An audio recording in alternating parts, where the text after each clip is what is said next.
Welcome to the evening show. I'm Chris, your host, and I'm here to bring you some Disney news and some more entertainment news. So I say, let's get into it. All right. So, one of the first things we're going to talk about, obviously, we talked a little bit if you were over on Gonzo's channel, and that is about Stitch's Great Escape, Rivers of Light, and Primeval Whirl officially closed forever at Walt Disney World. In memo, a cast member, Walt Disney World has indicated the permanent closure of Primeval Whirl and Rivers of Light at Disney's Animal Kingdom, plus confirmed the official closure of Stitch's Great Escape at the Magic Kingdom. Stitch's Great Escape has long since been temporarily closed at the Magic Kingdom and is rumored to be replaced with the new Wreck-It Ralph attraction. Back in March, permits were filed for the interior demolition of the theater that houses the remains of Stitch's Great Escape. This project is now likely delayed or canceled. Hey, Bloomin' Cheesa, thanks for joining me. Over at the Disney Animal Kingdom, Primeval Whirl was recently removed from all park guide maps and listings. Rivers of Light did not make a comeback for the park's reopening, as all shows and nighttime spectaculars are temporarily suspended in order to remain social distancing efforts. Last August, we broke news on a potential new show replacing Rivers of Light at Disney's Animal Kingdom, with a new version of Rivers of Light set to borrow elements from the Epcot Forever nighttime spectacular, including the same special effect kite technology. Rivers of Light was intended to end next year, according to sources, so the show getting canceled early is likely because of the effects of COVID-19 conditions. Of course, given the recent budget cuts, cancellations, and indefinite project postponements across property, it's unlikely we'll see any new shows or attractions debut in the near future as replacements for these offerings. So, hey Mara, thanks for joining me. So Rivers of Light, to me that's kind of surprising. I know it wasn't that big of a show. I did see it before they changed it. I liked both of them. I know my daughter, she didn't really like the show, but you know that everybody has the right to their opinion. Oh yeah. I thought it was amazing. I really liked it. I liked the before one, but when they started adding more of the projections in the background, where they had like the Animal Kingdom and the Jungle Book and everything, I thought it even made it even better. But it's just sad to see that. And then of course we kind of already knew that Stitch's Great Escape. Yeah. Oh, thank you, Mo. Stitch's Great Escape actually was going out. We knew that. It was only open for like whenever, I think seasonally, when they said, whenever the park was experiencing high numbers, just to alleviate from some of the rides. So it wasn't that, and then it got knocked down to a character meet and greet there for a little while. So we kind of knew that was going around, and plus we also had heard about the new Wreck-It Ralph attraction that was supposed to be going in there. So that was a big surprise. I think the biggest surprise to me, hey Jeffrey, thanks for coming in. I think the biggest surprise for me was the Primeval Whirl. And to me, I like Primeval Whirl. Yeah. But but it's just that one was a surprise. I didn't really think. But but hopefully whatever's replacing Rivers of Light, because hey Darren, I did like Rivers of Light, but I don't think it stood up to the other nighttime shows at the other parks. So I think seeing it go away is sad, but hopefully they replace it with something that's better, something that can compete with Happily Ever After, Fantasmic, something like that. Or what Epcot. I mean, of course, Epcot Forever isn't going to be around because it's supposed to be replaced by the Harmonious, I think is the name of the new show that's supposed to be coming sometime. Yeah, yeah. They actually had they had actual live actors, or what I'm talking about. They had live performers on the boats, and they took that away, which was really sad. I really liked seeing that part of it. But yeah. So a lot of changes we're seeing. No, I don't think they do. Bloom and Cheese. I don't know if they have a replacement. I've been hearing, and I understand this is just something I've heard. I've been hearing them changing that area to South America, and I've even heard them talking about changing Dinosaur over to Indiana Jones and kind of making the South America part like an Indiana Jones, or of an Indiana Jones experience. So I don't know if that'll happen. That was a rumor I heard. I hadn't heard anything officially. So, but I think that would be really neat to do that. But the only problem is I don't know if Disney actually has the rights to Indiana Jones, because even though it's done by George Lucas, it was owned by Paramount. So the possibility is there might be some, stuff they'd have to work out between them. I don't know, Mar. I don't know if it'll be a show or if it's just going to be an attraction. It sounds like they're demolishing the inside, so it's not going to be like what it was for Stitch's Great Escape, or what it was before Alien Encounter, and then before that it was I think it was Mission to the Moon. I think even once it was Mission to Mars. But because they continued to use the same circular theater for each of those rides, and it might be something completely brand new. I'm hoping. But I really like these trackless rides that they've been going to, so maybe something like that would be really neat. I heard they will start to do Jungle Book dance throughs. Oh, that would be really neat. Yeah, I agree with you, Mar. It still was something, especially there at the Animal Kingdom, because, I mean, they didn't have anything for a long time because they really didn't stay open for a long period of time. So then they started to extend it, and then that's when you got it. Now, the thing is, and I don't want to upset anybody, I really don't like the Nemo show. I don't know what it is. I don't like it. I liked Rivers of Light better than that. But yeah, I'm sad to see it go, but like I said, I hope they replace it with something that's a lot bigger and will compete with those other nighttime shows. Oh, okay. Well, I'll have to check that out, Mar. So, all right, let's go ahead and move on. Let's see, what do we have next? All right. Okay, this is Universal Studios. Hey, Candy Mom, thanks for coming in. One of Universal Studios Orlando's long-running shows may finally be closing for good. Theme parks are still adjusting to the new normal. Universal Orlando Resorts and Walt Disney World now have their parks open, while the parks in California remain closed, even where theme parks are open. A great deal has changed. In addition to the various health and safety measures that have been added, many attractions like parades and shows are not taking place, and one particular show at Universal Studios Orlando might not be coming back even when the rest of them do return.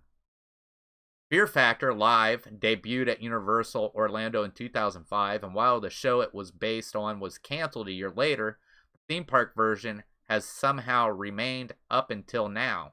The show is currently on hiatus, as are most of the shows of this type, but Orlando Weekly is reporting that there are rumors the show has been officially shut down and will be replaced with something else.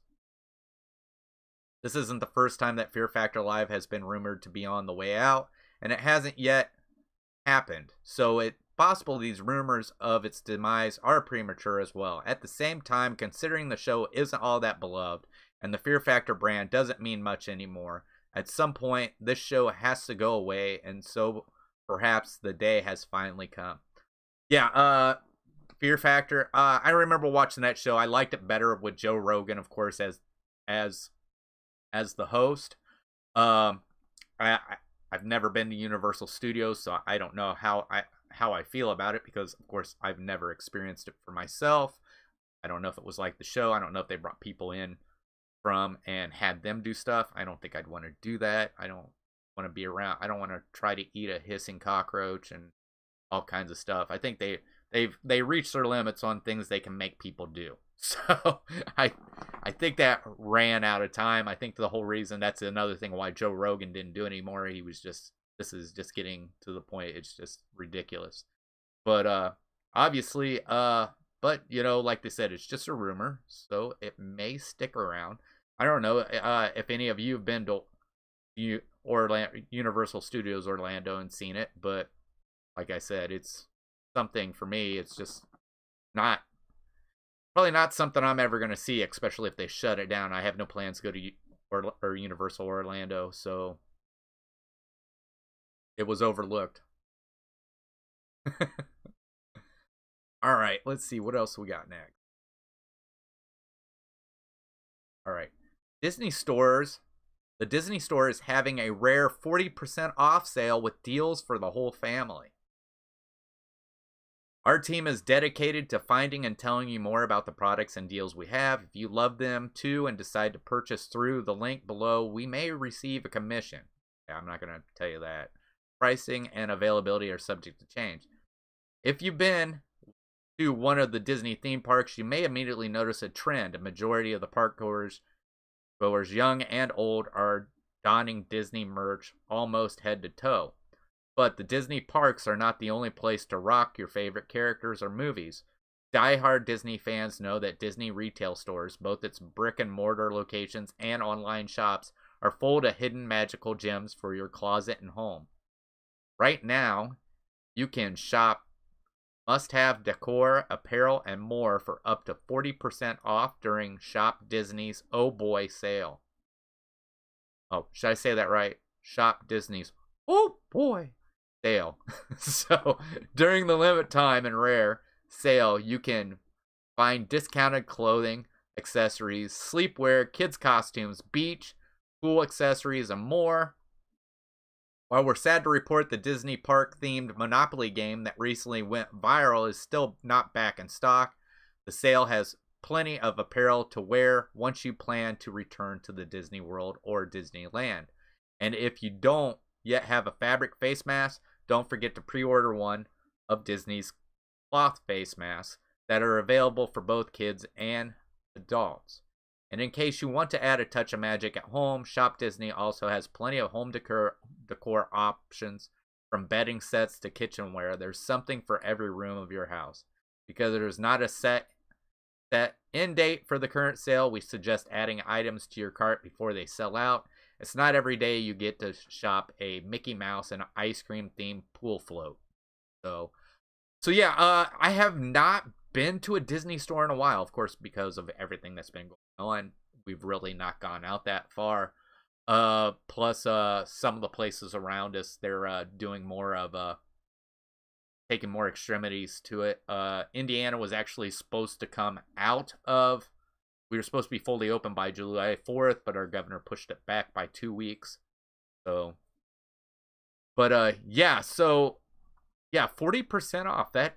That's pretty good. So I'm gonna have to at least look on the website and see if there's anything I like, and hopefully all of you would like it. My first trip to Disney was in the late 70s before Epcot. Then there was a huge gap until 2016, so I don't know any rides or attractions for 30 years. Right.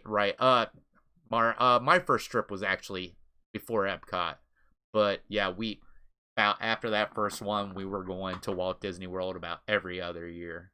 So, but yeah, 40% off.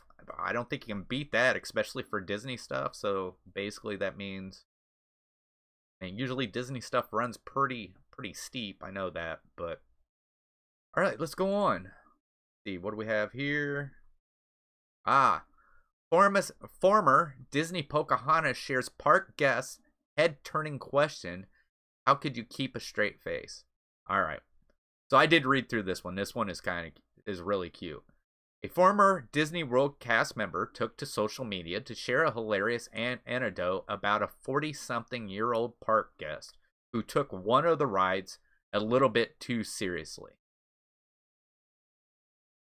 TikToker Khan Jr., who says she worked as an actress at the park for 4 years starting in 2008, revealed on the video sharing platform that once upon a time, when she was portraying Pocahontas at Disney's Animal Kingdom in Orlando, Florida, a middle-aged park guest approached her with a serious question.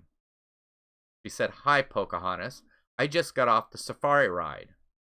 Khan Jr. recalled, "I said, 'Did you have a good time?' And she said, 'Yes, but our tour guide told us that poachers are still trying to hunt down and kill elephants, even to this day.' And I said, 'Yes, I think that's very sad. I don't know why anyone wants to hurt our animal friends.'" The ride in question was, of course, the Kilimanjaro Safari, an 18-minute tour of Disney's African savanna in an open-air vehicle where visitors can spot live animals roaming free.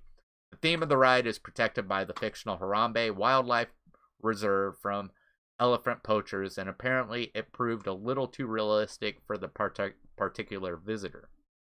She said, "You would think Disney World would put up more fences so the poachers couldn't get in," Khan Jr. shared in her video, which has since been viewed 1.1 million times. And I looked at her and I said, "I think they're talking about wild elephants." And she said, "No, I'm pretty sure the tour guide was talking about the elephants at Disney World." So, sometimes Disney can get kind of realistic, and you can get caught up in the magic to the point where you think everything that they're talking about is actually really happening. Oh, hey Cargo, thanks for coming in. So yeah, I think that's pretty funny. If you don't understand that, and like Mar, I don't think they were doing that at that time, but they used to have there at the Kilimanjaro Safari, they would do a narrative where you were helping try to chase down poachers who got hold of a baby elephant, and they killed the baby elephant's mother, which they actually had, like, it looked like an elephant carcass, and they thought it was just a little too much for little kids. But you would try to chase down the poachers to save Little Red, the baby elephant, and then of course at the end everything was successful.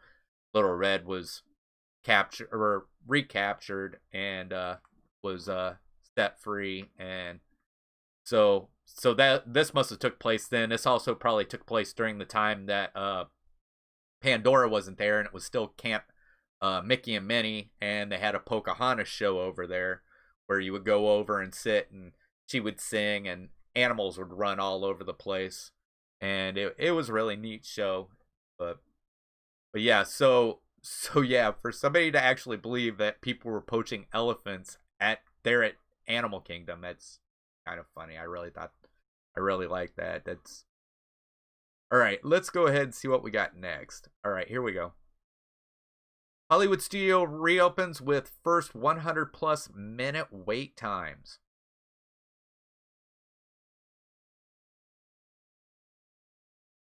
On the reopening day of Disney's Hollywood Studios, Mickey and Minnie's Runaway Railway became the first Walt Disney attraction to record a wait of over 100 minutes long. Of course. The My Experience app shows the Hollywood Studios' newest attraction already had a wait time of 120 minutes. That number has since been updated to 90 minutes, and it was last spotted at 70 minutes, but the attraction still holds the longest record wait time at Walt Disney World, with Millennium Falcon Smuggler's Run in second place with a 55-minute wait. Tower of Terror spotted at third with a 45-minute wait time. Toy Story Mania and Rock and Roller Coaster starring Aerosmith tied for fourth with a 40-minute wait time.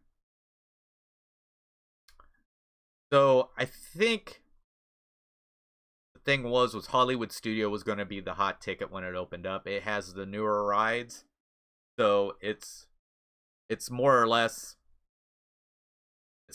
going to be that way. But from what it sounds, it'll probably slow down after so long.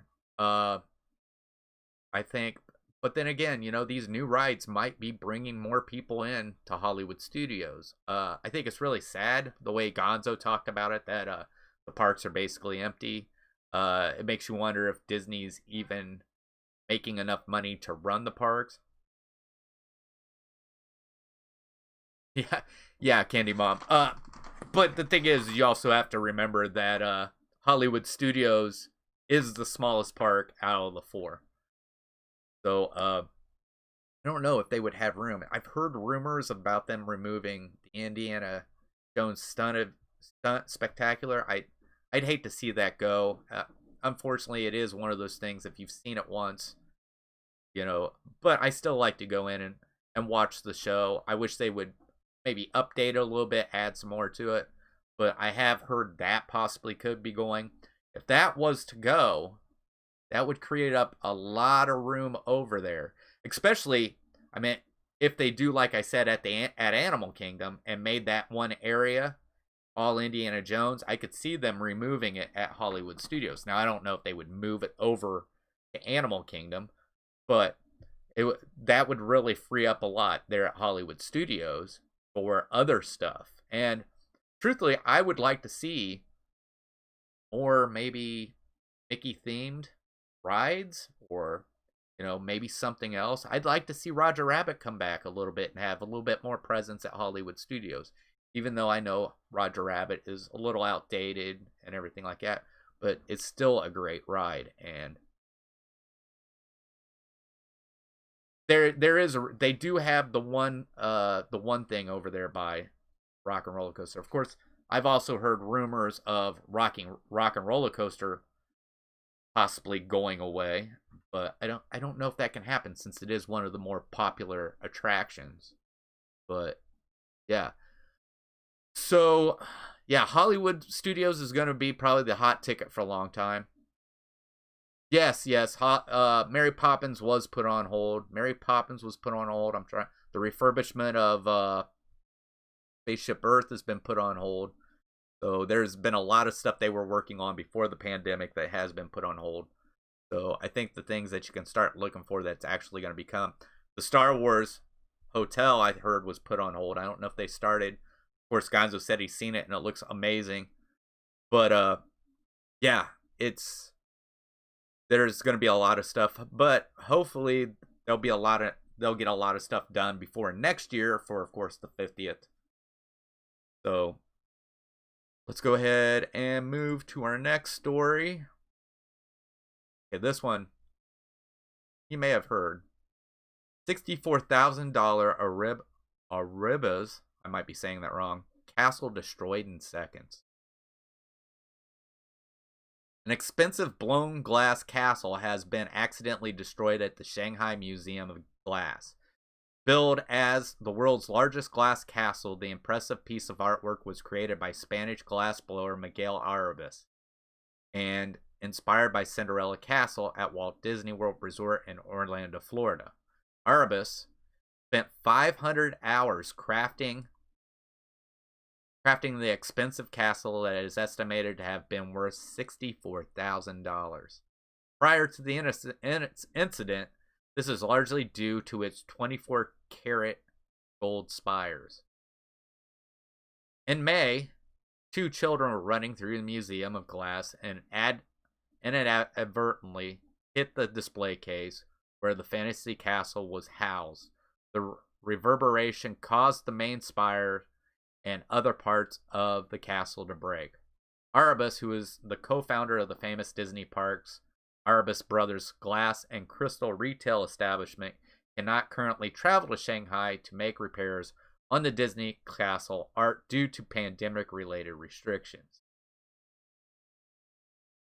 The parents of the children who accidentally broke the fantasy castle have reportedly offered to cover all expenses related to its eventual repair.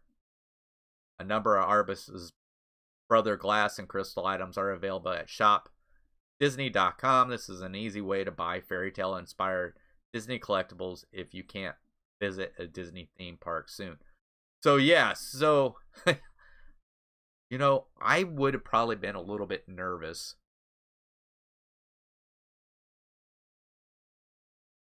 I'm sorry, Cargo Arabus. Yeah, you know what? I actually thought I removed Streamlabs, so I'm sorry if that popped up. Let me see. Yeah, I'll see what I can do about streaming it. Ever since YouTube changed to the new format, I'm having a hard time figuring out how to remove that. I thought I had removed it, but it's still in there. But yeah, so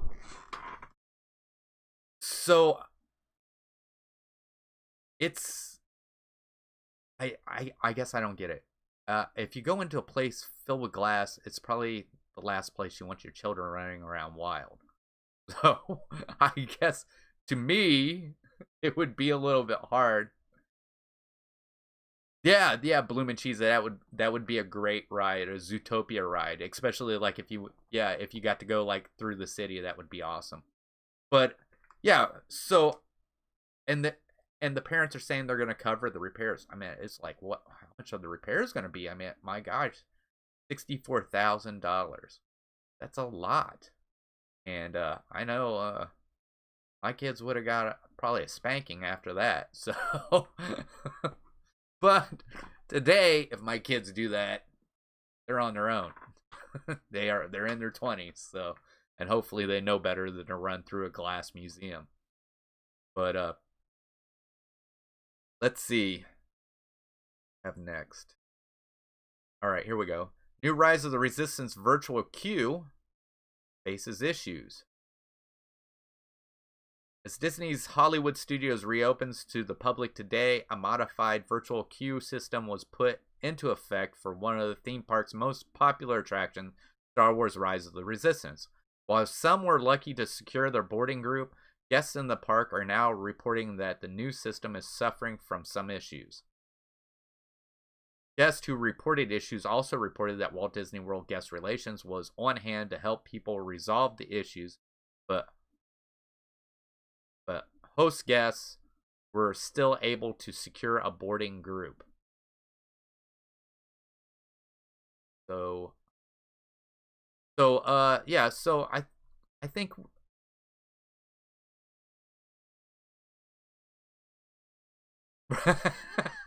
right, Candy Mom. It's a one of those things where when you walk into that store there at Disney and you have small children, the first thing is don't touch. That's the first thing you say. And yeah, I can believe that. But yeah, the Ride of Resistance virtual queues faces issues. This was going to happen. I mean, it's a trial and error thing still for Disney with trying to get back to what they were, but trying to stay safe. I'm sure they're going to learn from what they were able to do and everything like that. And some people is just got to have patience when they go in there, knowing that this is just the way it's going to be for a little while until they actually figure everything out.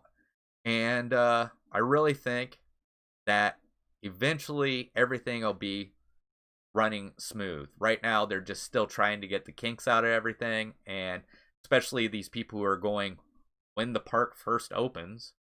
Of course, there's going to be bumps. There's going to be little glitches in the system and stuff like that. It's to be expected. I mean, Disney. Hey, Al, how you doing? Thanks for coming in. So, yeah, there's going to be different kinds of glitches in the system and stuff like that for those people who are going on the first day, because Disney, they've trained and everything like that. But still, once they open, you can still run into issues. And hopefully, maybe in a month or two, they'll have it all smoothed out and we won't be facing problems like this. I mean, Rise of the Resistance is a popular ride, and it's with the way they set the queue up, it's possible that they did have problems, and I'm sure they did. And of course, they're always there to try to help you out. All right, so let's go ahead. All right, here we go.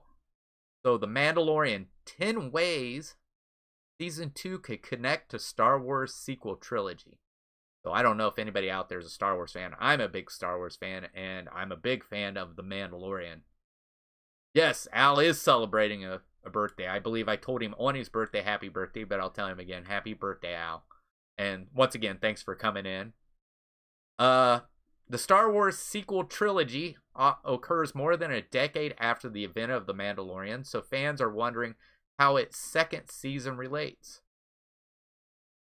The appeal of Disney's The Mandalorian comes in equal parts from its cast of fresh new characters and the lingering question of what roles the child or Baby Yoda and Mando might play within the larger Star Wars universe. Season 1 contains some connections to the wider franchise, including characters who helped clean up after the Empire was defeated in Return of the Jedi. It says The Mandalorian, 10 hidden details about Season 1's everyone completely missed. So we got a top 10 here. So top 10, The First Order. Star Wars sequel movies are notoriously vague about how the First Order rose to power. Officially, it didn't exist until Kylo Ren rebelled against Luke and left to join Snoke, or 5 years before The Force Awakens. Realistically, such a massively powerful organization must have been gathering weapons and soldiers for some time before publicly declaring itself. This is hinted at the Claudia Gray's novel Bloodline in the form of collectors who idolized the fallen Empire a little too much. Perhaps some of the Empire's sympathizers who showed up in Season 1 of The Mandalorian will show up having ties to the early First Order. That could be true. Alright, number 9, Familiar Locations. Episode 5 of Season 1 takes place on a planet similar to Tatooine, one of the most well-known locations in the Skywalker saga. This does a lot to help the show feel connected to and at home in Star Wars universe. The sequel trilogy is ripe with its own iconic locations, settings. An episode on Crate, Act 2, or Canto Bight, for example, could be a subtle way for The Mandalorian to give a nod to The Last Jedi. So I don't know if we'll see something like that. So number 8, Maz Kanata. Maz Kanata is probably one of my favorite characters from the sequel trilogy. While The Mandalorian has shied away from including well-known characters from other Star Wars media, instead bringing an excitement array of new faces into play, some minor characters in the sequel trilogy could appear without taking too much attention from the main cast. Maz Kanata, who plays an important role in The Force Awakens, is already shown to have a mysterious past that is connected to the Force and to the Skywalkers. It would be easy to fit her character into the plot of The Mandalorian. I believe that's true. I would love to see Maz in The Mandalorian, at least, to show up, or somehow he bumps into her, or if he goes to Takadano to actually and goes there to her place. That'd be great. I think that would be awesome. Start adding some stuff like that. Lor Santeca, minor character from The Force Awakens, who is certainly old enough to have lived through the original trilogy. Lor Santeca is on screen for scarcely a minute. The one scene is enough to leave fans wondering. It just jumped on. Second, I'll get back to it. Here we go. For scarcely a minute, this one scene is enough to leave fans wondering what his story is and how he ended up smuggling information for the Resistance. The Mandalorian could easily sneak in a cameo or a name drop to provide more backstory for this minor but important character. Alright, so there's some theories on who Lor Santeca is. If you don't know who he is, if you've seen The Force Awakens, he is the older gentleman who gives Poe Dameron and BB-8 the piece of the map to help locate Luke Skywalker. I believe Lor Santeca is one of those people who has an appreciation for the Jedi. He has no Force abilities, but he was maybe part of Luke's Jedi Academy, that he would share like Jedi history, stuff like that, or he might keep Jedi history for Luke's Jedi Academy. But I believe that's what it is. I think maybe the reason why he survived what happened to Luke's Jedi Academy is maybe he wasn't there when it happened, or maybe he was, and him and Luke took off at the same time, with Luke giving him that piece of information if they ever needed to get contact with him. But let alone whether what I've heard or what I've seen, of course, it's up to them if they decide to give Laura Santeca a little bit more background. All right, number 6, Luke, Han, and Leia. Near impossible that the original trilogy's main characters will make an appearance in The Mandalorian. Nevertheless, their names are presumably well known in many parts of the galaxy after the Empire defeats Return of the Jedi. Alright, Leia in particular goes to serve as a politician, so she also a public figure concurrent with the events of the show. It wouldn't be a stretch for The Mandalorian to reference the trio activity secondhand, which could help provide missing links between their young selves and where they end up in the sequel.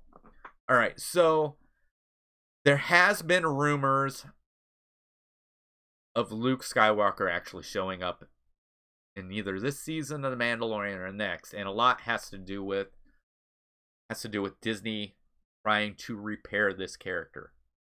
So I think they believe that the Last Jedi actually damaged the character of Luke, and I think Mark Hamill has also showed that he believes this as well. And I think I've even heard rumors of a Luke Skywalker series. So now whether Mark Hamill would play Luke Skywalker and they'd use the technology to make him younger, or they just get a younger actor to play him, I'm all for it. I would love to see more of Luke Skywalker, to actually get to watch how he becomes more powerful as a Jedi. And I think that would really make for a good series, especially running right along with the Obi-Wan Kenobi series.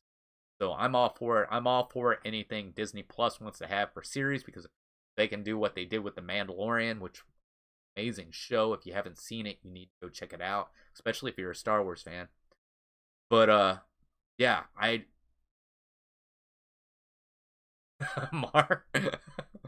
So yeah, I think it would be great. I really do. Yeah, it's yeah. Well, you can tell it's a big galaxy when they have so many characters, Mar. I know that. All right, new ways to use the Force. All right, the new Force ability introduced in The Force Awakens, The Last Jedi, and The Rise of Skywalker were some of the most controversial parts of the new movies. The Mandalorian Season 1 already incorporates both old and new ways of using the Force.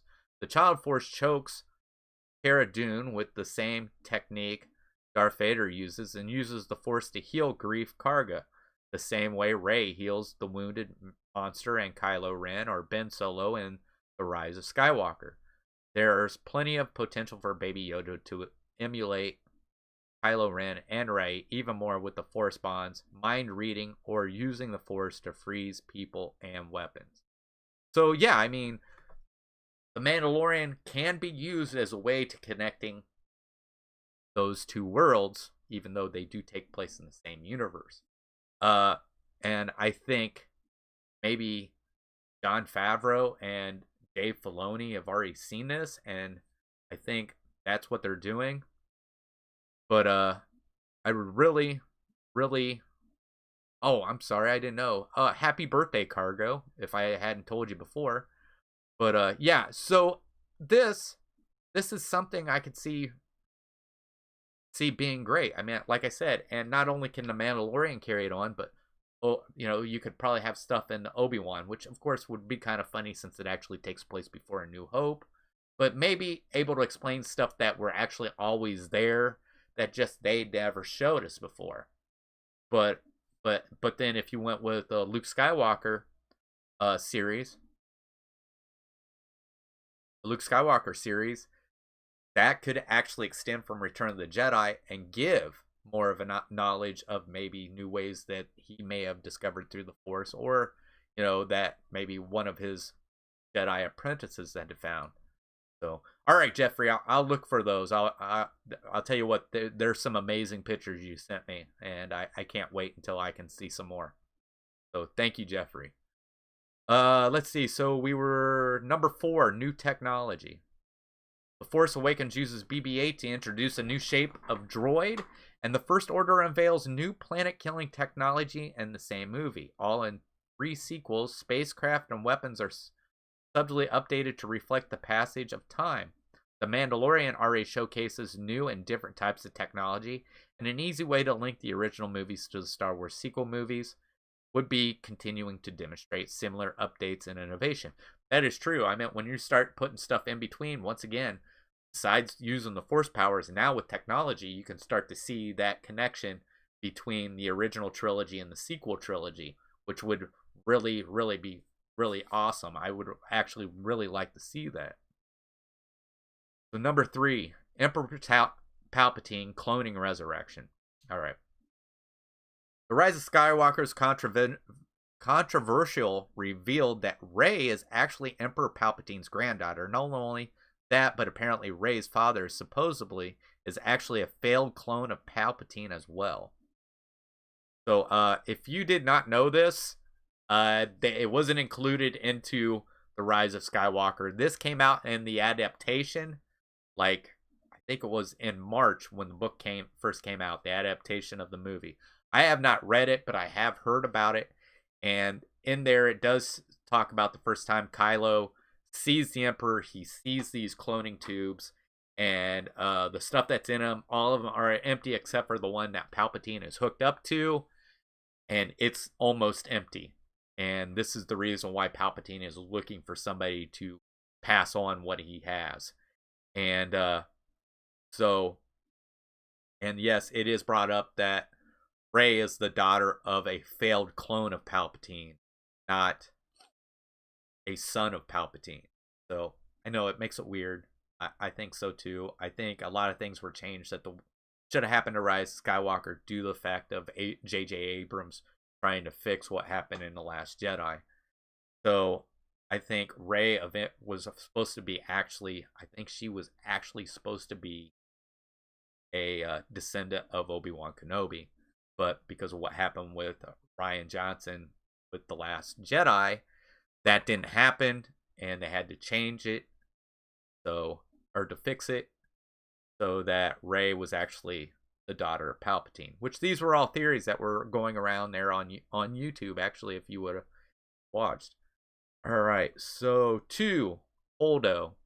So when Vice Admiral Holdo is introduced in The Last Jedi, Poe Dameron's line, that's Admiral Holdo, bottle of Chiron belt, Admiral Holdo implies that Emilian Holdo's name and reputation precedes her, since it's implied that she was both a New Republic politician and maybe even a well-known military participant in the original rebellion. It's conceivable that she could also be recognizable name during the events of The Mandalorian and even be directly involved. All right, so yeah, Admiral Holdo, so of course, who was from The Last Jedi,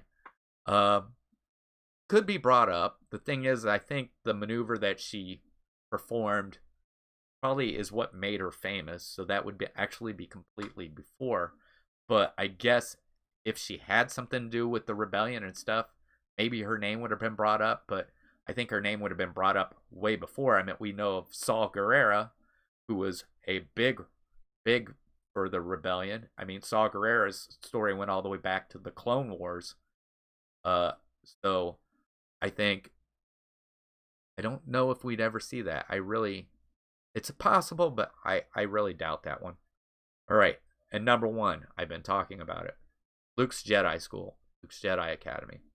Although some supplementary materials indicate that Luke's Jedi Academy wasn't officially started until some years after the first season of The Mandalorian takes place, we don't know how much time is covered or could be skipped over in Season 2, as Din Djarin, or Mando, continues to look after the child.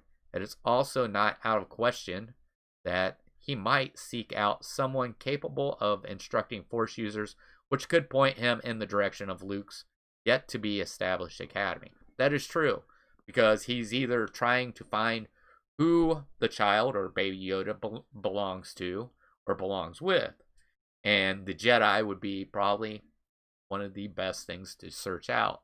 I do know that it did take a while. If I know this is a legend that I'm talking about, not canon, but from legend, the books I read, um, Luke developed a way to find out if somebody was force sensitive, and it wasn't through midichlorians or anything like that. He was able to touch a part of the brain and cause a reaction, and that's how he could tell if they were force sensitive in the books. And he traveled a lot before he even started his academy, trying to find people to bring in to teach to become Jedi. So I don't know. That would be neat if they actually showed stuff like that, and maybe they will. I hope so. But yeah, that's the top 10 things for possible ways to connect Mandalorian to the Star Wars sequel trilogy. So let's go. All right. Oh, okay. So we're back to Star Wars. Radio Batu broadcasts Star Wars music, news, and sports in Disneyland's Galaxy's Edge. All right. We heard Gonzo talking about this if you were actually on the last show.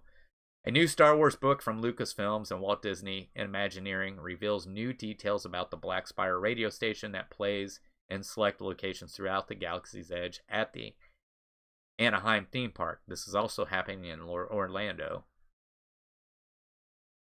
A local Black Spire Outpost radio station broadcasts pop music from throughout the Star Wars galaxy, as well as droid battles, the Jarek tournaments, and outlawed pod races that play on a continuous background audio loop in the Galaxy's Edge themed land at Disneyland.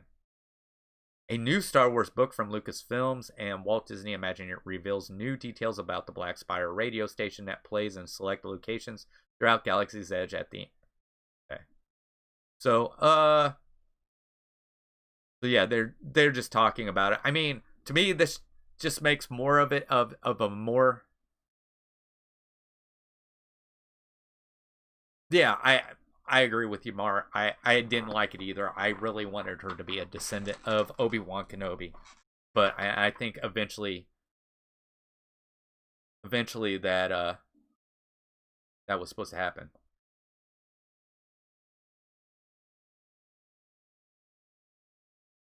Well, that could be a possibility, Andy Mom, but I don't think we're gonna get that because I think that saga is completely over. I think Rey. I don't know if we'll see Rey's journey. I don't know. That's a big possibility. Of course, you know it's going around right now that it's possible. We're talking about somehow either removing the sequel trilogy and redoing it. There's been talks of erasing it, but I just can't see them doing that after they just created this whole entire land at both Walt Disney World and Disneyland that's kind of was inspired by the sequel trilogy. So without them going in and redoing everything in that land. But of course, Black Spire, which I was hoping maybe the Mandalorian will end up at Black Spire sometime. That would be great. And that actually have where he does a deal with Dok-Ondar. That would be awesome to see too. But yeah, this Radio Batu broadcasts Star Wars music. I think that's even better. It's gonna make Galaxy's Edge make you feel even more immersed into the galaxy that they want you to feel like you're in. I think it's such a great idea, and I can't wait to experience it for myself. And I love the idea, and really think they're doing great things. I think there's a lot more they could add in there to make it even feel more immersive. Like, I would really like to see, like, when you go to Oga's Cantina, actually having creatures in there.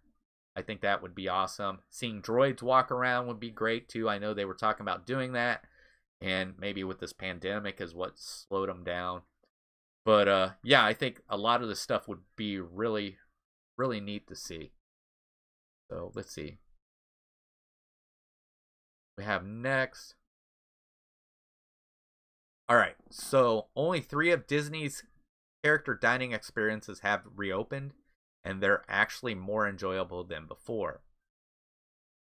So, waking up early to go to a character dining breakfast is a quintessential part of a Walt Disney World vacation. Before the coronavirus pandemic hit, character dining options at Mickey's house were plentiful, and they included character groups like princesses, classic characters, and even Winnie the Pooh. As a theme park journalist, part of my job is to eat as much food as humanly possible while at Disney, and now that Disney World has begun their phased reopening, getting to a character dining experience was at the top of my to-do list. As I looked to see what my options were for character dining, I saw that only one was available to all Disney guests right now. It was at Topolino Terrace at Disney's Riviera Resort for breakfast a la carte with Mickey and friends. I snagged up the prize reservation for my mom and I and waited for the day I could finally see Mickey and his friends while I munched on waffles. My sweet mom was along for this trip because having a buddy when you're stepping into the unknown is always a good idea, and she quickly became my official photographer. The day of my breakfast reservation arrived, and we hopped into my car to drive from the Disney Animal Kingdom Lodge in Donde, I might say that wrong, Village, where we were staying, to Disney's Riviera Resort, where breakfast was to take place. We were first greeted by the security guard who checked his list of registered diners and checked my ID. After parking and getting out of my car, I felt a little apprehensive. I hadn't done character dining in months, and now because of Disney's new health and safety protocols, it was going to look different. My mind started racing because of the unknown, but was quickly put at ease by Disney cast member. Disney speaks for employee. As I walked through the front doors of the hotel, my mom and I were greeted and asked where we were headed. I told him we were going to Topolino's Terrace for breakfast with my main mouse, and then asked if he could show us to the elevator. We obliged, and along the way, he gave a mini tour of the hotel, including a cafe that was themed after the Walt Disney animated classic, The Aristocats. Wow, that'd be pretty neat to see.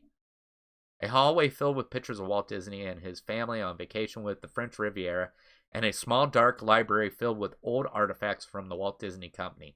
Once we got to the elevator, he pressed the call button and the floor button for us, so we didn't have to touch anything until we got to breakfast.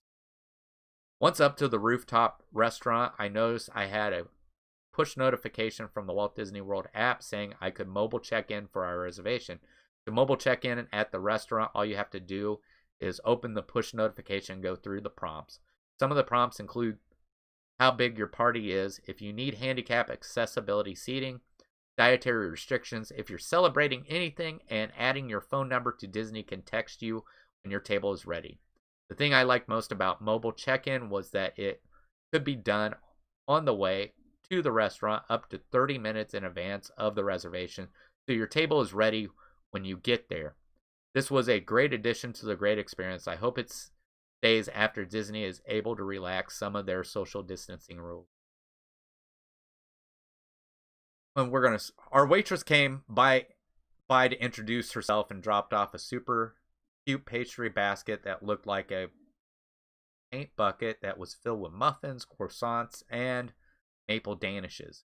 She also took our drink order and mentioned how the QR code menu worked. All the restaurants at Disney are using a QR code on a small sheet of paper to pull up a menu instead of handing out standard menus to make your service mostly contactless. That's true. If you've seen Al's video, him and Robe, they went to the California Grill, and he actually shows that in his video. If you haven't seen that and are interested in seeing it, if you aren't, still, please go watch Al's video. It's a really good video. So, he says, I have an iPhone 11. All I had to do was open the camera app on my phone and hold it over the code. In a moment, Safari drop-down notification came up to press so I could view the menu. If you have an Android device, you're going to want to download a QR code reader before heading to Walt Disney World, since some Android phones don't have the camera QR code reader capability. After our coffee and juice arrived, we were ready to order our entrees. One great thing at breakfast a la carte with Mickey and friends is that it's a base price of $42 for adult and $27 for kids. Wow, that sounds really great. That price includes coffee and juice and your entree, but the secret to this type of base price dining is that you can order a second entree without an additional fee. The secondary entree will be somewhat modified to be a smaller portion and not include a side, which increases the value of the breakfast exponentially. All you need to do is confirm with your wait staff what you want as your primary entree and what you want as your secondary entree, so the kitchen will know how to plate everything. My mom and I both ended up ordering the, I don't know how to say that, which comes with a house-made pancetta, roasted potatoes, and field greens that are tossed in a lemon vinaigrette. We don't really care. I want to hear about. After we were done ordering, a restaurant-wide announcement came in saying Mickey was taking a break from being a painter to come see everyone. This is the part of our breakfast that I was most nervous about. How would this modified character dining work when I couldn't actually get up to hug Mickey or take the perfect Instagram-worthy photo with him? All of those apprehensions left as soon as Mickey made his way over to our side of the restaurant. All the characters at breakfast walked the same path on the outside of the restaurant, and would stop briefly to take a social distance selfie with guests. Once I figured this out, I was prepared for the next character to bound around the room. Characters that appeared at breakfast a la carte with Mickey and friends include Painter Mickey, Writer Minnie, Sculptor Donald, and Ballerina Daisy.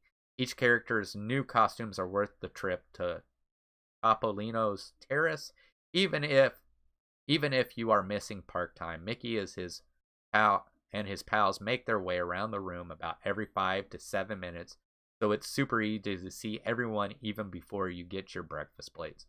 So that sounds amazing. I mean, of course, having them actually come to their table is a lot better, but obviously with the way this is,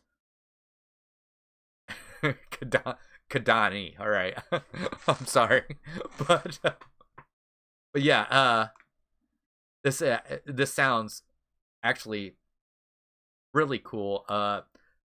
This might be a place I'd like to go eat. Because I mean, actually seeing the cafe that was themed after the Aristocats, that would be even really cool to see.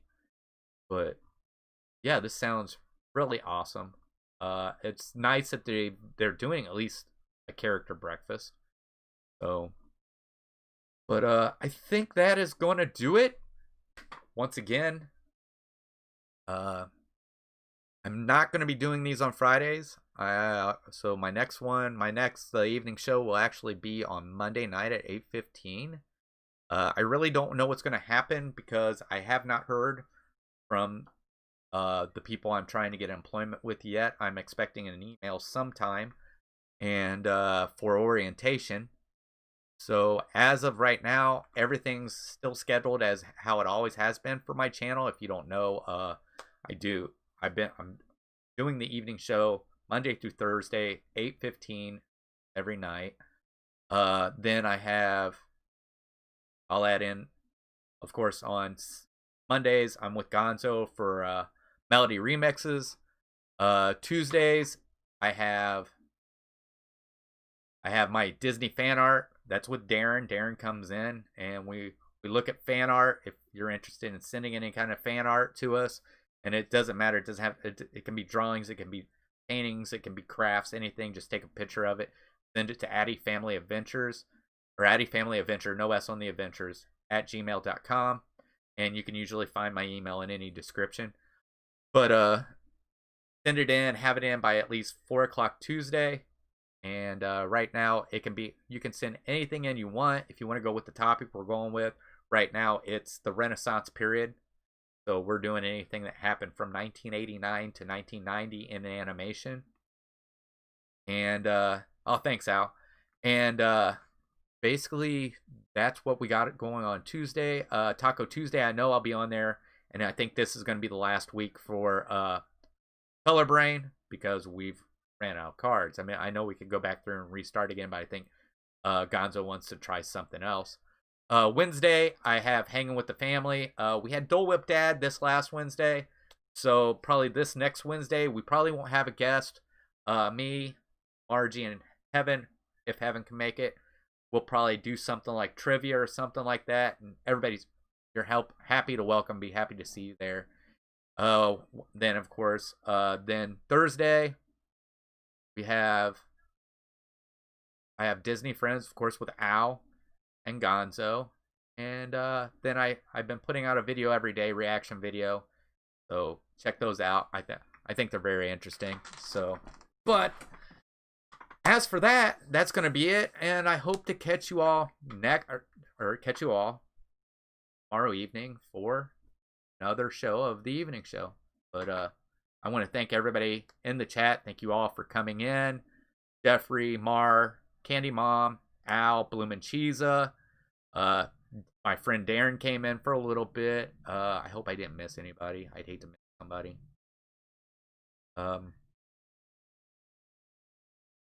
Oh, Cargo. I'm sorry. Cargo. Cargo is in there. I'm looking back through, just make sure I don't want to miss anybody. If I miss you, please understand I didn't mean to. And I really appreciate all the support you're giving me.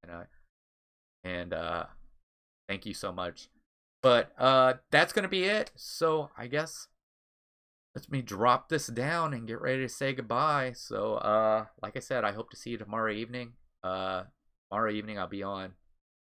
Or not tomorrow evening. I'm sorry. Monday evening. I won't be on here. Tomorrow I'm using Friday as a day off. So, but I'm going to do it. So I hope to see you Monday evening on the evening show. If before that, somewhere else you can watch me.